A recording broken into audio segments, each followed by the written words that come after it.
On attribue souvent notre bonheur et même notre malheur à ceux qui nous entourent. Par exemple, on va dire « c'est de ta faute si je me sens mal », c'est la faute du voisin, c'est la faute de mon patron si je suis pas bien dans mon travail, c'est la faute du gouvernement. En fait, on se rend compte qu'en agissant par cette pensée, on a très peu de pouvoir sur notre vie. Si j'attends toujours que ce soit l'autre qui fasse quelque chose pour que je me sente mieux, alors ça me donne très peu de pouvoir pour moi me sentir bien sans demander à quelqu'un de changer. En accusant sans cesse les autres de ma condition, de mes ressentis, je m'emprisonne en fait dans leur propre chaîne et je dépends aussi de leurs décisions. Parfois on le voit, c'est plus confortable pour nous d'accuser les autres parce qu'en fait on se place un peu dans ce rôle de victime et on a ce statut où on ne prend pas de décision, tout le monde nous plaint, tout le monde nous donne des conseils pour nous en sortir, mais au fond de nous, on ne veut pas de ces conseils, parce qu'on ne veut pas sortir de cette situation, parce que ce rôle de victime nous apporte des bénéfices secondaires, bien souvent. Et c'est aussi parce qu'on a peur de passer à l'action, parce qu'on a peur de prendre nos propres responsabilités et d'assumer après nos choix et d'assumer peut-être ce qui va se passer si je prends réellement ma vie entre mes mains et que je pose une action concrète.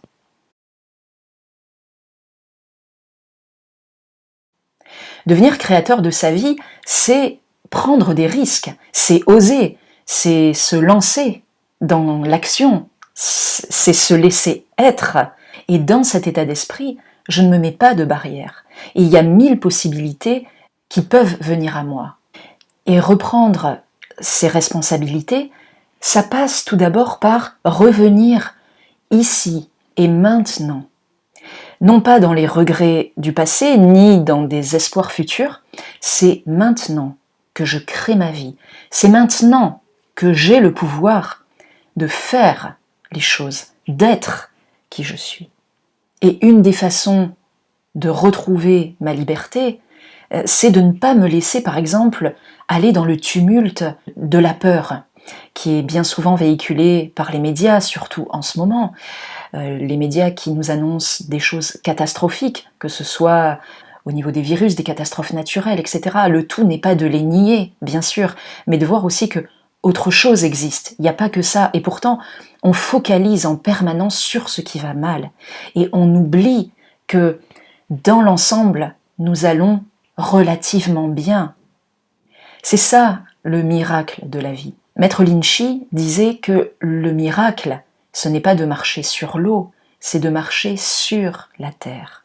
Parce qu'en fait, on marche tous sur la terre, mais on marche souvent avec des œillères, on marche de façon rapide, saccadée, sans rien voir de la beauté qui nous entoure. Nous devenons des esclaves du monde environnant.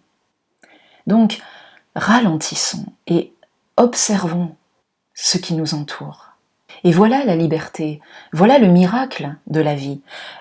Parfois on cherche des choses extraordinaires hors de soi, on veut voir des choses extraordinaires, on veut faire des choses extraordinaires, mais l'extraordinaireté de la vie, je ne sais pas si ça se dit, mais j'aime bien ce mot, l'extraordinaireté de la vie ne se trouve pas dans des choses irréalisables ou des choses absolument fantastiques, elle se trouve là, maintenant, à chaque respiration par exemple. J'ai la chance d'être en bonne santé. Et c'est ça, c'est vraiment retrouver ces petits miracles dans notre vie quotidienne et ne pas attendre un miracle qui peut-être ne viendra jamais. Au lieu de se projeter dans un futur qui n'existe pas encore, par exemple se dire « Ah, ça ira mieux quand la crise sera finie, j'irai mieux quand j'aurai plus d'argent, quand j'aurai un emploi ». Si j'attends sans cesse dans le futur, je risque d'attendre indéfiniment parce que peut-être que ces choses-là ne viendront jamais. Donc c'est vraiment me reconnecter à maintenant et vibrer. C'est énergétiquement, c'est vibrer ça, vibrer que vous l'avez déjà. Si je demande quelque chose, je vais être comme un mendiant, je vais attendre dans un espoir parfois vain. Le tout, je pense, c'est Maintenant, je vibre ce que j'ai envie d'obtenir. Je l'ai déjà. Et ça déjà, je vais conditionner mon corps, je vais conditionner mon mental, je vais conditionner mon être à ce que je souhaite. Et vivre dans cette attente permanente nous prive de savourer cette vie-là que je suis en train de vivre. Chaque seconde qui est en train de se passer là est unique. Et peut-être que demain, je ne serai plus là pour en parler. Donc vraiment, faire retour à soi et faire retour à ici et maintenant. Et en fait, avoir des idées très précises de ce qu'on veut, parfois ça va nous enfermer dans quelque chose. On va se dire, c'est ça que je veux. Alors bien sûr, on va tout mettre en œuvre pour l'obtenir, mais il n'empêche que on va se mettre des murs sur le chemin, parce qu'on ne voudra pas voir ce qu'il y a à côté. C'est ça, je veux ça et rien d'autre. Mais il y a peut-être tellement d'autres possibilités, tellement d'autres chemins qui sont aussi beaux. Accueillons d'autres opportunités.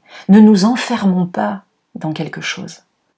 Et ne cherchons pas de but ultime dans la vie, parce qu'il n'y en a pas. Il n'y a pas de but ultime, on n'arrive jamais à quelque chose. Parce qu'une fois qu'on est arrivé, il y a autre chose. Et c'est ça la beauté, c'est que, oui, la vie c'est fait comme ça de cycles, où quand on arrive à quelque chose, il y a d'autres opportunités qui s'ouvrent à nous. Donc, gardons vraiment notre esprit ouvert à toute éventualité. On est aussi souvent spectateur de notre vie. Spectateur quand on va par exemple au cinéma, spectateur devant la télé, spectateur devant des matchs de foot. On est comme ça dans un état de passivité. On nous met dans un état de passivité. On prend des décisions à notre place. On pense pour nous. Et nous, comme ça, on est en train d'accepter un peu tout ce qui se passe parfois, sans vraiment dire ce que nous voulons. On laisse les autres créer à notre place. Donc, participons vraiment à la vie. Créons notre vie. Soyons des rêveurs qui donnons vie à nos rêves.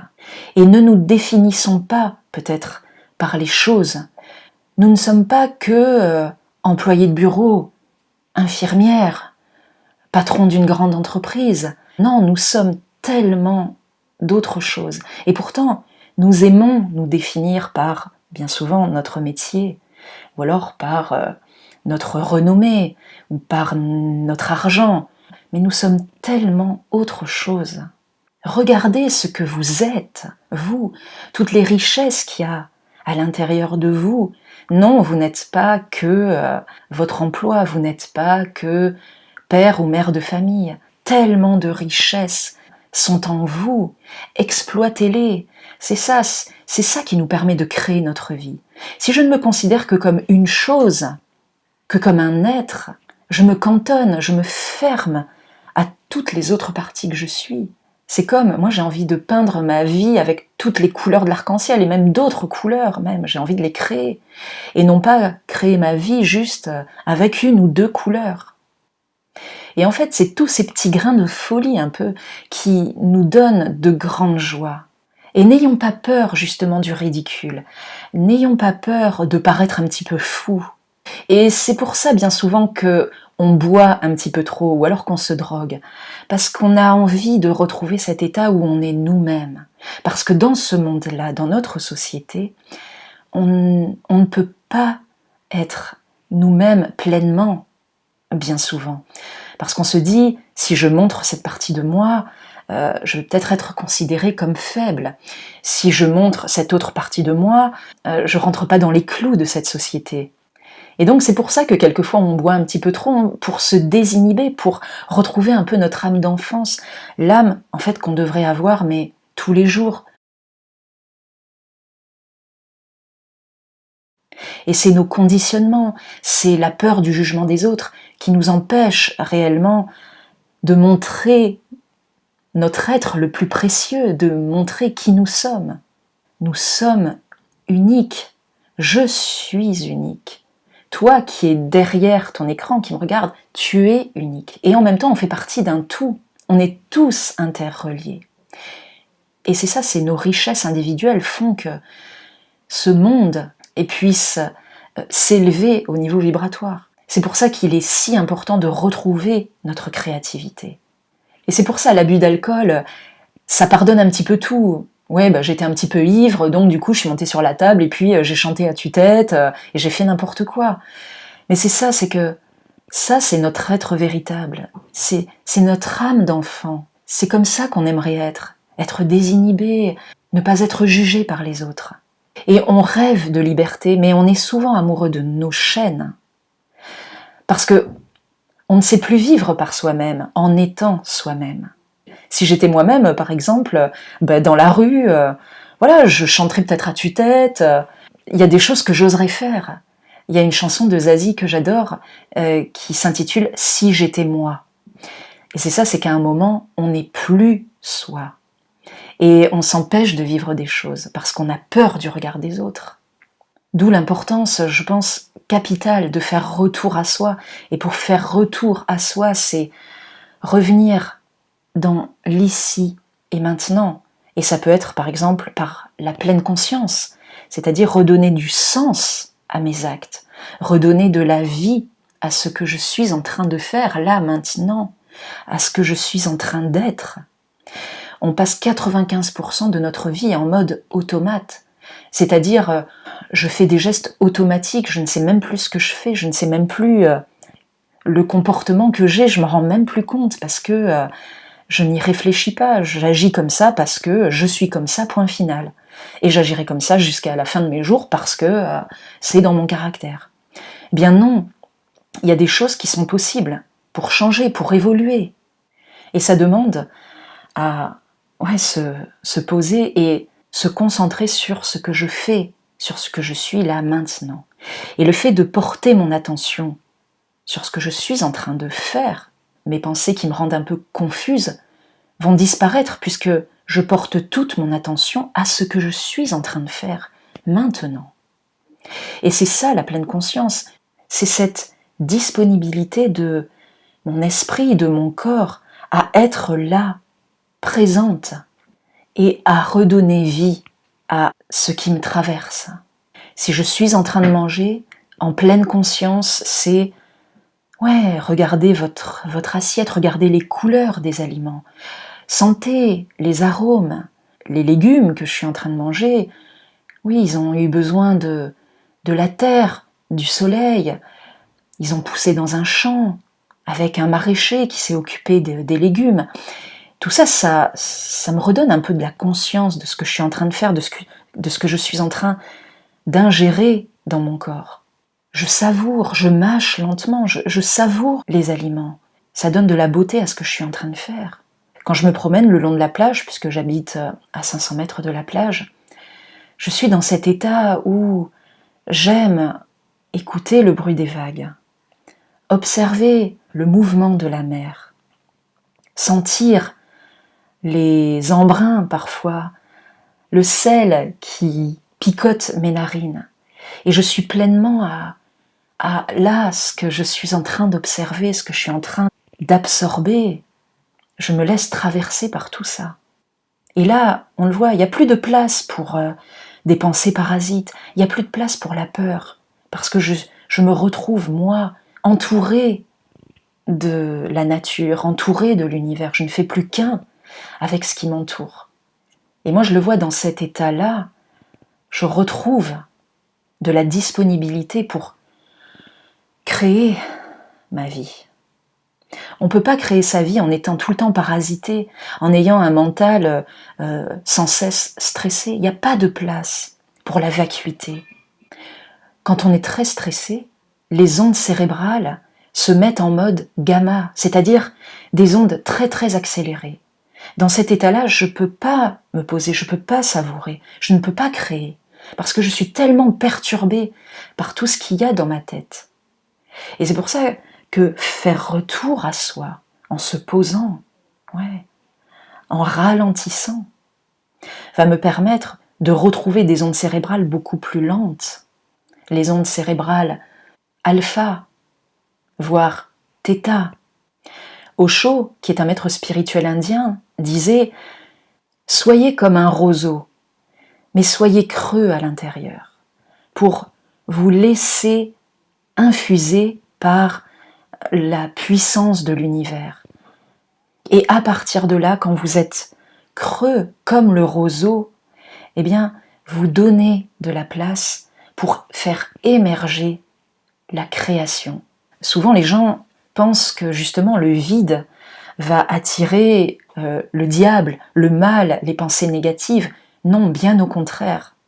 Une fois que je suis dans cet état de disponibilité, de vacuité, c'est là où j'ai toute ma puissance.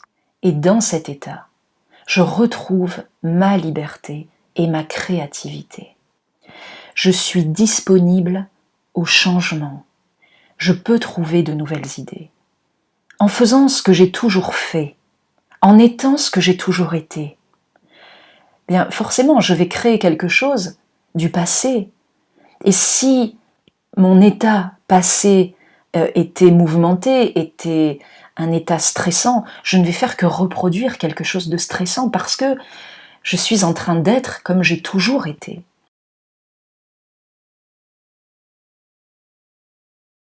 Et je n'attends pas que les autres fassent pour moi. C'est à moi-même de créer ma vie. Et si la peur nous envahit, parce que la peur est un phénomène normal, la peur est là pour nous avertir qu'il y a un danger peut-être, que ce qu'on est en train de faire, on l'a peut-être jamais fait et on ne sait pas ce qui va arriver. Mais vous savez, c'est souvent dans les plus grandes peurs que derrière se cache le plus beau. Fais-toi confiance. Et tu sauras toujours rebondir s'il se passe quoi que ce soit, si ça marche pas, tes projets, tu trouveras toujours des opportunités, tu trouveras toujours des gens peut-être qui seront sur ton chemin et puis qui te montreront autre chose ou qui te donneront une chance. Thich Nhat Hanh a sorti un livre intitulé « Soyez libre là où vous êtes ». Et c'est ce que je vous souhaite, d'être libre là où vous êtes. Soyez créatifs, soyons des êtres créateurs. Et ça nous apportera plus de liberté au lieu d'accuser les autres en permanence. Et c'est parfois dans les crises les plus profondes que jaillit soudainement la lumière. Parce que notre conscience s'éveille. Nous nous transformons pour continuer à vivre. Et nous nous donnons tous les moyens pour créer notre propre monde. Et ça, c'est le plus beau cadeau qu'on puisse s'offrir.